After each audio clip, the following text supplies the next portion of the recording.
നമസ്കാരം. അനിൽ അംബാനിയുടെ 3716 കോടി രൂപയുടെ സ്വത്തുക്കൾ ഇ ഡി കണ്ടുകെട്ടി. ബാങ്ക് തട്ടിപ്പ് കേസിലാണ് ഇ ഡി നടപടി. മുംബൈയിലെ വസതി ഉൾപ്പെടെ 3716 കോടി രൂപ വിലമതിക്കുന്ന സ്വത്തുക്കളാണ് കണ്ടുകെട്ടിയത്. റിലയൻസ് കമ്മ്യൂണിക്കേഷൻസ് ആരോപണ വിധേയമായ ബാങ്ക് തട്ടിപ്പ് കേസിലാണ് നടപടി. മുംബൈയിലെ പാലിഹിൽ പരിസരത്തെ അബോർഡ് എന്ന വീട് ഉൾപ്പെടെയാണ് ഇ ഡി താൽക്കാലികമായി കണ്ടുകെട്ടിയിരിക്കുന്നത്. 66 മീറ്റർ ഉയരവും 17 നിലകളുള്ളതുമാണ് ഈ കെട്ടിടം.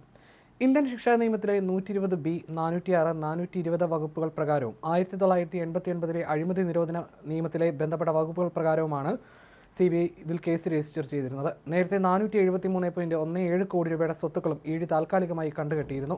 ആർകോമും അതിന്റെ ഗ്രൂപ്പ് കമ്പനികളും ആഭ്യന്തര വിദേശ വായ്പദാതാക്കളിൽ നിന്ന് 40,185 കോടി രൂപയുടെ വായ്പകൾ എടുത്തിട്ടുണ്ടെന്നും ഈ തുക കുടിശ്ശികയാണെന്നും ഇ ഡിയുടെ അന്വേഷണത്തിൽ കണ്ടെത്തി.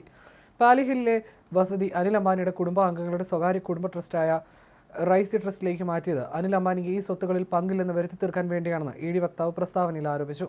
ആർകോമും അതിന്റെ ഗ്രൂപ്പ് കമ്പനികളും ആഭ്യന്തര വിദേശ വായ്പക്കാരുടെ പക്കൽ നിന്നും വായ്പകൾ കൈപ്പറ്റിയിട്ടുണ്ട്.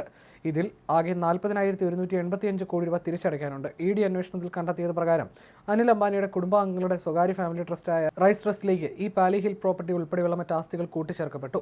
ഇതിൽ അനിൽ അംബാനിക്ക് പങ്കില്ലെന്ന് വരുത്തി തീർക്കാനാണ് ഇത്തരത്തിൽ ചെയ്തതെന്നും ഇ ഡി വക്താവ് പറഞ്ഞു. 2017-2019 കാലയളവിൽ നടന്ന ഇടപാടുകളാണ് കേസിന് ആധാരം. ബാങ്ക് തട്ടിപ്പ് കേസുമായി ബന്ധപ്പെട്ട് ഇതുവരെ 12,000 കോടി രൂപയുടെ സ്വത്തുക്കൾ കണ്ടുകെട്ടുകയും റിലയൻസ് ഗ്രൂപ്പ് കമ്പനികൾക്കെതിരെ 3 ECIR ഫയൽ ചെയ്യുകയും ചെയ്തിരുന്നു. ബാങ്കുകൾക്ക് ആർക്കും നൽകേണ്ട വായ്പകൾ കിട്ടാക്കടമായി മാറിയ സാഹചര്യത്തിൽ സ്വത്ത് വീണ്ടെടുക്കാനുള്ള നടപടികളിൽ നിന്ന് അതിനെ സംരക്ഷിക്കുന്നതിനും കുടുംബസമ്മതം നിലനിർത്തുന്നതിനു വേണ്ടിയായിരുന്നു റിലയൻസ് ഇത്തരമൊരു നീക്കം നടത്തിയെന്നും ഏജൻസി അവകാശപ്പെടുന്നു. ആർകോമിന് അനുവദിച്ച വായ്പകൾക്കെതിരെ അനിൽ അംബാനി നൽകിയ വ്യക്തിഗത ഗ്യാരണ്ടികളിൽ നിന്നുള്ള ബാധ്യതകളിൽ നിന്ന് സ്വത്തിനെ സംരക്ഷിക്കാനും കോർപ്പറേറ്റ് പുനഃസംഘടന ലക്ഷ്യമിട്ടതായും ഇ ഡി വക്താവ് കൂട്ടിച്ചേർത്തു.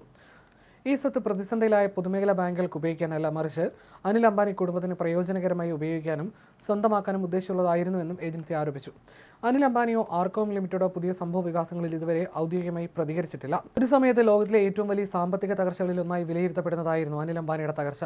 1.83 ലക്ഷം കോടി രൂപയിലധികം ആസ്തിയുണ്ടായിരുന്ന ലോകത്തിലെ ഏറ്റവും വലിയ ധനികരിൽ നിന്ന് പാളീസായി പാപ്പർ ഹർജി ഫയൽ ചെയ്യേണ്ടി വന്ന അനിലിന്റെ കഥ ഇന്ത്യൻ ബിസിനസ് ലോകത്തെ സമാനതകളില്ലാത്തതായിരുന്നു. ജ്യേഷ്ഠൻ മുകേഷ് അംബാനി ലോകത്തിലെ 11ാമത്തെ ധനികനായി വളരവെയായിരുന്നു അനിയന്റെ ഈ ദുരവസ്ഥ. ഒരു കാലത്ത് ജ്യേഷ്ഠനേക്കാൾ കേമനായിരുന്നു അനുജൻ.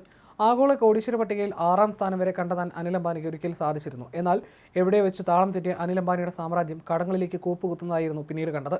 2020 UK കോടതിയിൽ പാപ്പരത്വം പ്രഖ്യാപിക്കുന്നതുവരെ പിന്നീട് കാര്യങ്ങൾ എത്തിയിരുന്നു. അവിടെ നിന്നും വീണ്ടും തളർത്തു വരവെയായിരുന്നു അനിൽ വീണ്ടും ഇ ഡി വലയിൽപ്പെട്ടത്. യെസ് ബാങ്കുമായി ബന്ധപ്പെട്ട് 3000 കോടി രൂപയുടെ വായ്പ തട്ടിപ്പ് കേസിൽ റിലയൻസ് ഗ്രൂപ്പ് ചെയർമാൻ അനിൽ അംബാനിക്കെതിരെ എൻഫോഴ്സ്മെന്റ് ഡയറക്ടറേറ്റ് കഴിഞ്ഞ വർഷമായിരുന്നു നടപടി ആരംഭിച്ചത്. അനിൽ അംബാനിയുമായി ബന്ധപ്പെട്ട സ്ഥാപനങ്ങളിൽ ഇ ഡി നേരത്തെ റെയ്ഡ് നടത്തിയിരുന്നു. പലയിടങ്ങളിൽ നിന്നായി നിരവധി രേഖകളും ഇലക്ട്രോണിക് ഉപകരണങ്ങളും കണ്ടെടുത്തതായി റിപ്പോർട്ടുകളുണ്ടായിരുന്നു. 2017-ലും 2019-ലും യെസ് ബാങ്ക് അനുവദിച്ച വായ്പകളിലെ 3000 കോടിയോളം രൂപ വ്യാജ കമ്പനികളിലേക്കും ഗ്രൂപ്പിലെ മറ്റു കമ്പനികളിലേക്കും ക്രമവിരുദ്ധമായി മാറ്റിയെന്നും ഇ ഡിയുടെ പ്രാഥമിക അന്വേഷണത്തിൽ കണ്ടെത്തിയിരുന്നു. വായ്പ അനുവദിക്കുന്നതിനായി യെസ് ബാങ്കിന്റെ അന്നത്തെ ഉടമയ്ക്കും അധികൃതർക്കും കൈക്കൂലി നൽകിയതിനും തെളിവ് ലഭിച്ചിരുന്നു.